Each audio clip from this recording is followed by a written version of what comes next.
အားလုံးပဲမင်္ဂလာပါရှင်ထက်ရဲ့ ready to wear ပညာဏတန်းမှာပြန်လဲပြီးတော့ကြိုဆိုလိုက်ပါတယ်ဒီနေ့မှာတော့ထက်ကဒီနေ့ပြမယ့်ဟာလေးရပါတော့ဒီနွေရာသီမှာတော်တော်များများကချုပ်ဝတ်နေကြတယ်ရောင်းနေဒီမှာအယောင်ရောင်းထဲမှာတွက်လက်နေတဲ့တွပီအင်ကြီးလေးကိုချုပ်ပြပေးမှာဖြစ်ပါတယ်ကဲအဲ့တော့ထက်တို့တွေတွပီအင်ကြီးချုပ်မယ်ဆိုရင်ဆုံးရှေ့ချမ်းလိုမယ်ပြီးရင်လက်လိုမယ်ပေါ့နော်လက်လေးကိုဖယ်ထားမယ်ပြီးလို့ရှိရင်နောက်ချမ်းလိုမယ်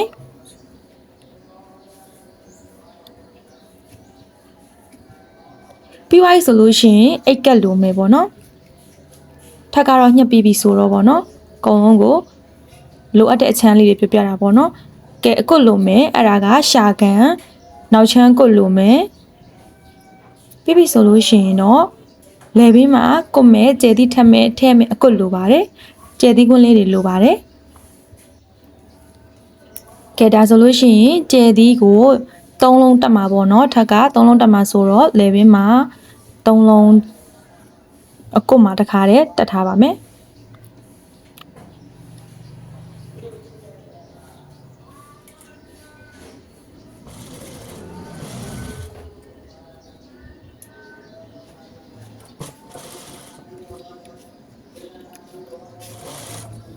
ကဲဒါဆိုလို့ရှိရင်ထပ်တို့တွေကျဲသီး3လုံးတက်ပြီးပြီပေါ့နော်ကျဲသီးလုံးတက်ပြီးပြီဒါဆိုရင်အကွတ်ကကိုယုံမရှိတော့တယ်ပြီးရင်ရှာကန်လေးအဲ့ရှာကန်လေးကိုကြတော့ထိတ်ကလေးကိုတီမှာပေါ့နော်ထိတ်ကလေးကိုတီလိုက်မယ်ကဲတီးပြီးပြီဆိုတော့အရာလေးကိုခောက်ချိုးချိုးပြီးတော့ခောက်ထည့်လိုက်မယ်တောက်ချိုးလေးဖြစ်အောင်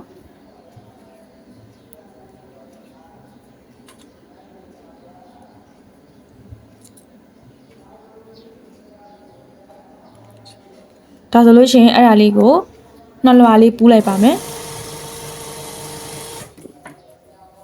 နှလွာလေးပူးပြီးပြီတောက်ချိုးလေးချိုးပြီးပြီဆိုတော့ရှာကန်ပြားလေးကတော့ပြီးသွားပြီပေါ့နော်ပြီးသွားပြီဆိုတော့အမားတို့တွေက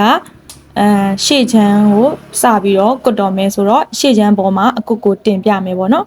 တင်မယ်အဲ့ဒီမှာအမားတို့တွေကတီးစာသွားမှာပေါ့နော်ကဲဒါဆိုလို့ရှိရင်အမားတို့တွေတီးစာတင်လိုက်ပြီးဟိုဘက်တစ်ချမ်းကလေချုပ်လိုက်တဲ့ဗီဒီယိုကမီးပြော့သွားတော့အဲ့လိုဖြစ်သွားတာပါတစ်ချမ်းမပါလာဘူးဖြစ်နေကဲအဲ့တော့အမားတို့တွေအဲ့ဒီမှာတီးတဲ့အခါကျလို့ရှိရင်အပေါက်ချတဲ့နေရာမှာဟိုဘက်ခြီချောင်းနဲ့ဒီဘက်ခြီချောင်းတွေကိုညီအောင်ချရမယ်နော်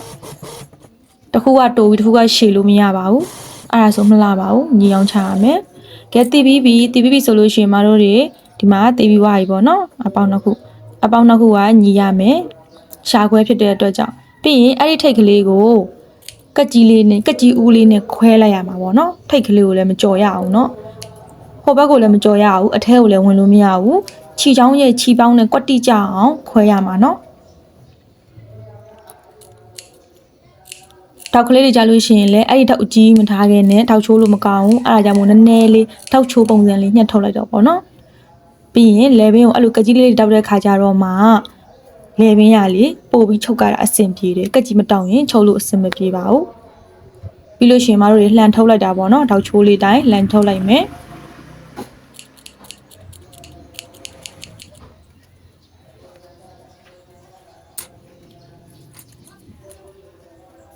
ကဲလှန်ထုတ်လို့ပြီးပြီဆိုတော့ဒီမှာဒါဆိုလို့ရှိရင်တောက်ချိုးလေးတိုင်းလှန်ပြီးတော့လေဘင်းလေးပေါ့နော်လေဘင်းရှည်ချမ်းလေးကိုလှန်ထားပြီးဆိုတော့အမားတို့တွေကအဲ့ဒါလေးကို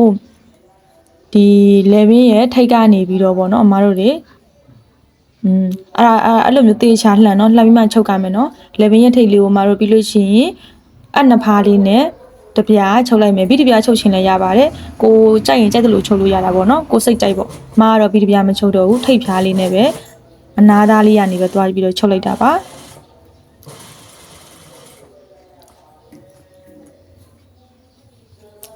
ထောက်ချိုးကြအောင်ချုပ်ကြမယ်နော်ထောက်ဆိုရင်လည်းတောင်းနေရလေးကိုထောက်ချိုးကြအောင်ချုပ်ကြမယ်ကဲမချုပ်နေနဲ့မီးကနောက်တစ်ခေါက်ထောက်ပြတ်တယ်မီးကလာလိုက်ပြက်လိုက်ဖြစ်နေတယ်ကဲအဲ့လိုမျိုးပေါ့နော်ဒီနေရာအဲ့နေရာလေးကိုချုပ်တဲ့ခါကျရင်တွေ့လားဟိုအောက်ကလေကျဲသီးခွဲစာလေးအဲ့ဒါလေးကိုလေအဲ့ဒီအဖက်ကလေးကိုထိုးထဲလိုက်ခါကြလို့ရှိရင်တေချာထောက်ချိုးကြအောင်လုပ်နော်လုပ်လို့ဟိုပုံကြပြီဆိုမှအဲ့ဒီပေါ်ကနေခြီချောင်းအောင်ဖိပုံမကြသေးပဲနဲ့လေအဲ့နာရောက်မှသွားပြီးတော့ အထဲတဲ့ကိုဒီအတွင်းထဲကိုထိုးထဲတာဒီအဲ့ပိတ်စလေးကိုထိုးထဲတာတွေဘာမှမလုံးနဲ့နော်ပုံသွင်းပြီးမှကိုကအပေါ်ကအလှဖိ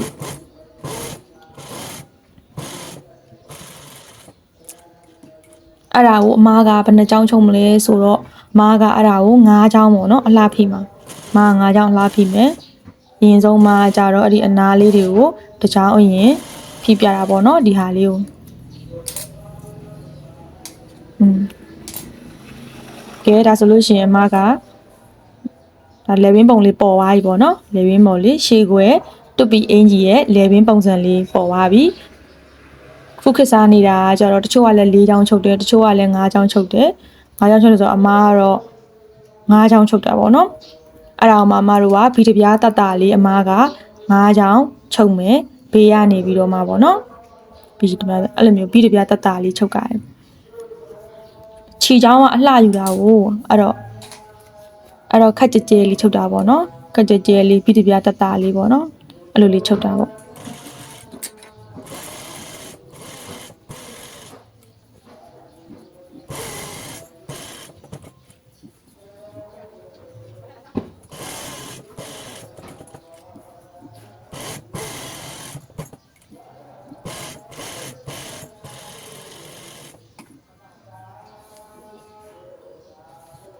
ကဲချုပ်လို့လည်းပြီးပြီဆိုလို့ရှိရင်မတို့အိတ်ကက်တက်မဲ့အလှည့်ရောက်ပြီအဲ့တော့အိတ်ကက်လိုပါမယ်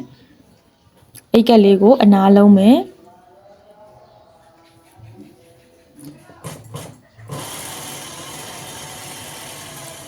အိတ်ကက်လေးကိုနားလုံးမယ်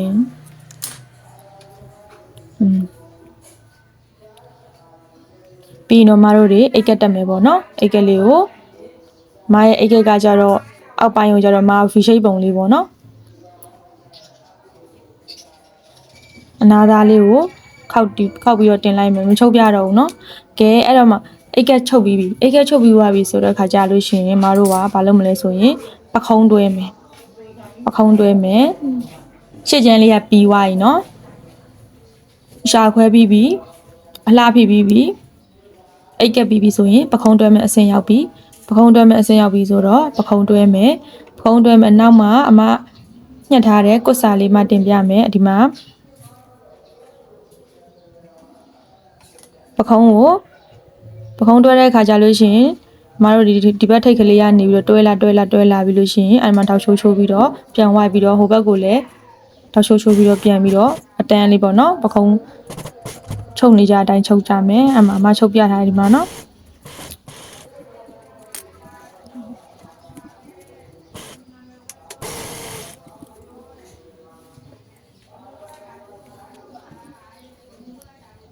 ကဲဒါဆိုမတို့ပြီးပြီဒါစားမယ်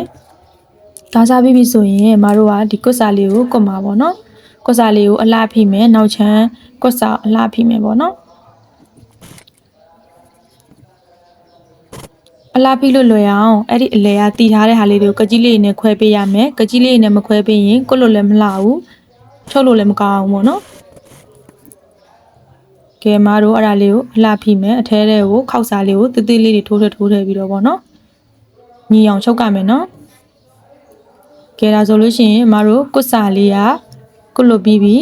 ကဲပြီးသွားပြီပေါ့မမနောက်ချမ်းကွတ်စာပြီးသွားပြီကဲပခုံးတွဲပြီးပြီနောက်ချမ်းကွတ်စာပြီးပြီဆိုမတို့တွေလက်ချုပ်ကြမယ်လက်တက်ကမယ်အစင်ရောက်ပြီပေါ့နော်မတို့တွေလက်တက်ကမယ်အစင်ရောက်ပြီကဲလက်တက်ကမယ်အစင်ရောက်ပြီဆိုတော့မတို့လက်နာလုံးမယ်လက်နာကိုအမတခါတည်းချုပ်စာယူထားပြီးသားဆိုတော့လေအမအဲ့လောက်ဒီထဲကိုယူတဲ့ခောက်စာအမတော့ကြီးယူတယ်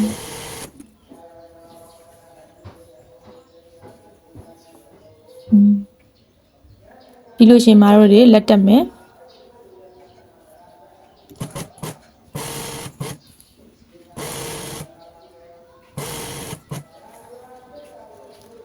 ချုပ်ကတော့အရန်လွယ်ပါတယ်ဒီတူပီပုံစံလေးကအခုနွေရာသီမှာတော်တော်များများရောင်းအားကောင်းနေတဲ့တူပီထည်လေးပေါ့နော်လက်တက်ပြီးရင်ဓာစားမယ်ဓာစားပြီးရင်မတို့တွေအောက်နာလုံးမယ်အောက်နာလုံးနာလဲစောနာလက်နာလုံးလိုပဲအောက်နာလေးကိုလုံးပါမယ်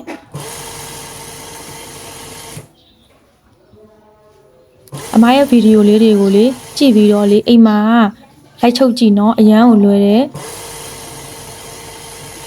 အခုဆိုလို့ရှိရင်တော်တော်များများဒီလိုမျိုးပေါ့ပေါ့ပါလေးချုပ်ဖို့တောင်မှတင်တန်းနေတက်နေရတဲ့အချိန်မှာအမားက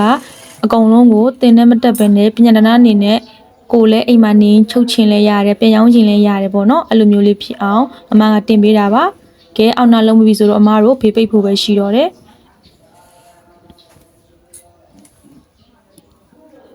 ဖေးပိတ်မယ်ဆိုတော့တော်တော်များများကခါခွဲတယ်ပေါ့နော်ခါခွဲတယ်ဆိုတော့အမားကအဲ့ဒီထိတ်အောက်ခြေထိတ်နှစ်ခုလေးပေါ့နော်အောက်နာလုံးနာထိတ်နှစ်ခုလေးကိုပူးလိုက်မယ်ပူးပြီးတော့အမားကတော့အမှတ်သားကတော့အမားလေးလက်မလောက်အမား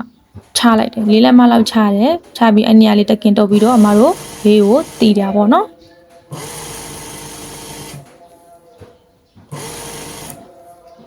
မရှင်းတဲ့နေရာတွေရှိတယ်ဆိုလို့ရှိရင်အမရဲ့ကွန်မန့်မှာလာမေးလို့ရပါတယ်အမအကုန်လုံးကိုပြန်ဖြေပေးပါမယ်တကယ်လို့ဒီတူပီအင်ဂျီရဲ့ပတ်တန်ကိုလိုချင်နေဆိုလဲအမရောင်းပေးပါမယ်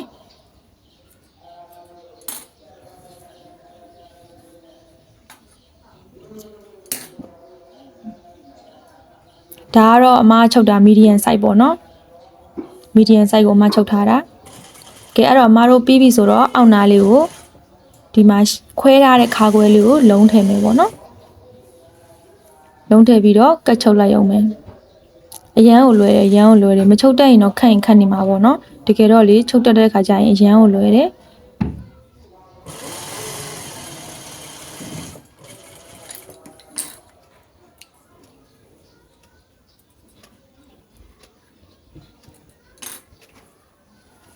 ဒါဆိုလို့ရှိရင်မတို့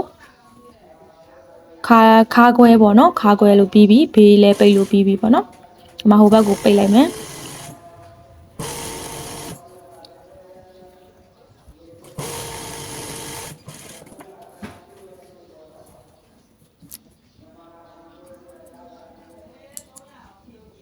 ကဲဒါဆိုလို့ရှိရင်ခါထက်ခွဲမယ်TikTokမှာလည်းအမရဲ့ဗီဒီယိုလေးတွေကိုအမတင်ပေးထားတယ်သိလား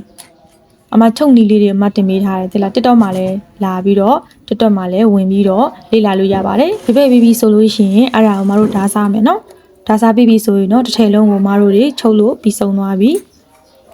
ကဲချုပ်ပြီးတဲ့ဟာလေးကိုမပြမယ်ကဲဒါဆိုလို့ရှိရင်အမကတူပီအင်ဂျီကိုတစ်ထည်လုံးချုပ်လို့ပြီးသွားပြီကဲဒါဆိုလို့ရှိရင်အမရဲ့ဗီဒီယိုလေးကိုကြည့်ခြင်းအဖြစ်အကျိုးတစုံတရာရှိတယ်ဆိုလို့ရှိရင်အမရဲ့ဗီဒီယိုလေးကို subscribe လေးလုပ်ခဲ့ပေးပါလက်မလေးပေးခဲ့ပေးပါအားလုံးကိုကျေးဇူးတင်ပါတယ်